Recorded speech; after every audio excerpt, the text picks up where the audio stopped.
बहुत लंबे समय तक भाई साहब कैंची और वृंदावन में महाराज जी के साथ रहे। लास्ट वीक बड़ी विचित्र चीज मिली सुनने को। महाराज जी का शरीर हुआ है उससे 2 महीना या 3 डेढ़ महीना दो पहले। महीना, हाँ, वो अच्छा, मानसून पीरियड था। माई बुला रही हैं, माई बुला रही हैं, महाराज जी बुला रहे हैं, तो चलो चलो। महाराज जी बोले वो सांप निकल आया है, उस सांप को तुम ही मारोगे। और ये हमें जब भी महाराज जी को हाथ पकड़ के भीतर तक कराए और चले जाते थे, और महाराज जी कुंडी बंद कर लेते थे अपने आप। इसकी क्रिया करनी पड़ेगी आग में जला के। अच्छा, तभी मुक्ति मिलेगी इसको। लेकिन कितना बड़ी रहस्यमयी बात और है। महाराज जी के एक ऐसा अध्यात्म था जिस रहस्य को अभी तक नहीं समझ पाए। और महाराज जी से आज मिलना है, महाराज जी की बातें करनी है, और उन बातों में आज भैया एक घटना का उल्लेख अपने बड़े भाई से करने जा रहे हैं।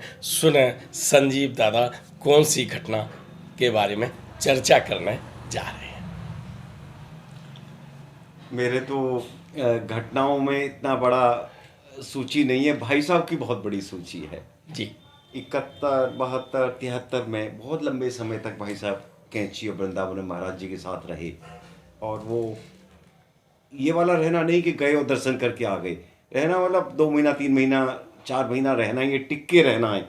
वो वाली बात कि वो यज्ञशाला का निर्माण कराना है, कोई ना कोई कार्य टास्क जुड़ी हुई थी।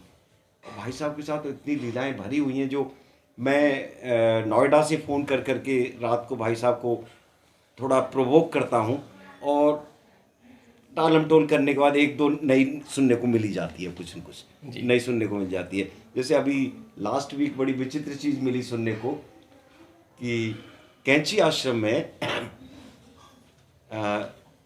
शाम को कुछ शोरगुल सुनाई दिया भाई साहब को जी। और देखा कहाँ क्या है, तो माँ ने बुलाया, सिद्धि माँ ने। तो ये कब की घटना है सर? ये कौन सा वर्ष रहा होगा, सांप निकला था जब? सांप ये 73 की ही बात। 73 की घटना है, ये अगस्त जुलाई अगस्त रहा होगा। ये बरसात का टाइम, बरसात का टाइम था। और 73 की ही बात है। महाराज जी का शरीर हुआ है उससे 2 महीना या 3 डेढ़ महीना दो पहले। महीना, हाँ, वो अच्छा, मानसून पीरियड था। बरसात की बात। तो हुआ क्या था भाई साहब? वो हुआ ये था कि रात का टाइम था और आश्रम बंद हो गया था, और महाराज जी अपने जहाँ विश्राम करते हैं रहते हैं उसमें चले गए थे। और आश्रम में हम सब रहने वाले लोग भी आश्रम में कैंची के ऊपर के जहाँ रहने के स्थान थे वहाँ पर आ गए थे। और उसके बाद शायद 10 बजे का टाइम हो या 9:30 बजे का टाइम हो रात्रि का, तो पूरन जो है लड़का, शाम को महाराज जी का दरबार लगता था, वो 3 टॉयलेट थे उनके सामने। हाँ। और लगभग 8 बजे के करीब महाराज जी वहाँ से नीचे आ जाते। उसके सब, बाद की बात सब उसके बाद शायद सोने को चले गए। और अब जो आश्रम में प्रवासी कर रहे थे वो सब भोजन करने और सोने सब चले गए। उसके बाद में वो पूरन जो महाराज जी की सेवा में सिद्धि माई के पास लड़का रहता था, वो आया कि वो माई बुला रही हैं, माई बुला रही हैं, महाराज जी बुला रहे हैं, तो चलो चलो। मैं तुरंत चल दिया, और जाने के बाद महाराज जी के जहाँ सोते थे रहते 2 कमरे थे, एक कमरा बराबर में 3 कमरे थी। एक में भंडार घर। तो महाराज जी बोले वो सांप निकल आया है, उस सांप को तुम ही मारोगे। अब मैंने उससे महाराज जी का वो कमरा जो नदी के पीछे का था, वो एरिया कभी देखा भी नहीं था। जब महाराज जी ने मुझे घुसाया तो वहाँ जाके देखा तो पूरा बहुत बड़ा पीछे आंगन कोर्टयार्ड था, और उसमें नदी के पूरे पत्थरों से वो फर्श भरा पड़ा था। तुलसी का पौधा और भी था, बीच में तुलसी का पौधा भी था।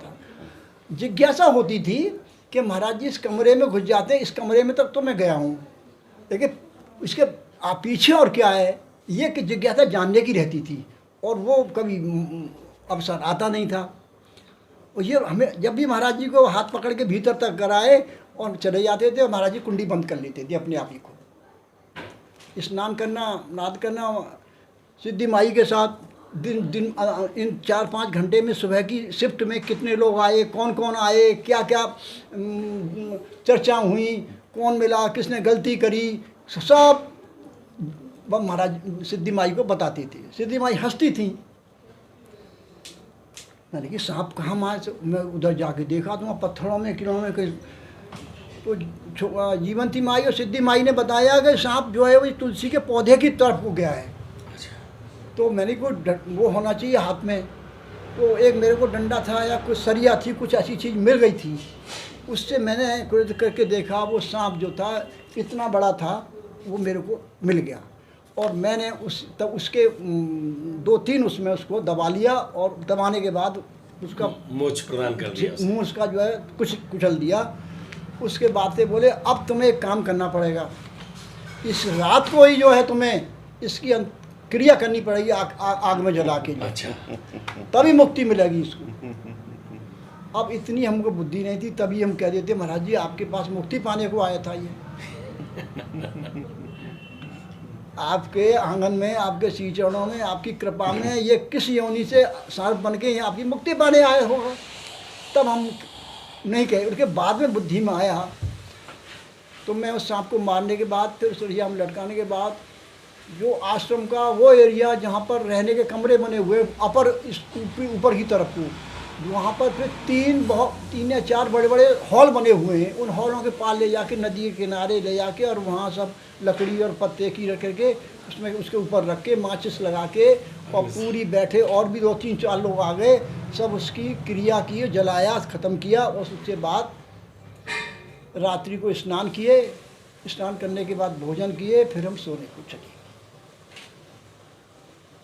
ये चीज़ें हैं, ये घटनाएं हैं, ये जब जेहन में उमड़ती हैं तो लगता है कि आज की बात है। देखिए अब इसी घटना में कैंची आश्रम तो पर्वतीय क्षेत्र है, हाँ। सांप घूम रहे हैं, बिच्छू घूम रहे हैं, कोई बड़ी चीज़ नहीं है वहाँ के लिए, लेकिन कितना बड़ी रहस्यमयी बात और है। महाराज जी के उस नदी में के किनारे से पीछे का नदी है, पहाड़ हैं, कितने सांप आते जाते रहते होंगे। लेकिन एक स्पेशल जो है सांप के लिए आदेश कर दिया। आदेश किया कि ये मारना है, और इस मारने के बाद तुम्हें इसको महाराज जी क्रिया करनी है। ये तो भी कह सकते थे कि इसको भगा दो, निकाल दो, नहीं, वो खुद ही चला जाता। हाँ। अब क्यों इतना उन्होंने जो है अब इसे आप कहें महाराज जी का आध्यात्म, मैं कहूँ अब मैं तो कभी उन्होंने आध्यात्म ने तो गीता का कभी उपदेश दिया न किसी का दिया। ये जरूर का राम काज किए बिना मुझे कहाँ विश्राम, जल्दी करके आओ, तुम तो करते नहीं हो, ब्राह्मण ये होता है, ब्राह्मण वो होता है, ये तो बीच में इंजेक्शन लगा देते थे। और कोई आध्यात्मिक उनके यहाँ प्रवचन की पाठशाला नहीं बैठती थी, कोई किताबें नहीं थी, न कोई प्रवचन करता बुलाया जाता था। वो एक ऐसा अध्यात्म था जिस रहस्य को अभी तक नहीं समझ पाए, और समझने की कोशिश करी तो उन्होंने समझने नहीं दिया। कोई उपदेश नहीं, कोई उपदेश नहीं, कुछ नहीं। भोजन करो, प्रसाद बांटो, उस काम को कर लो, हनुमान जी की सेवा कर जाओ।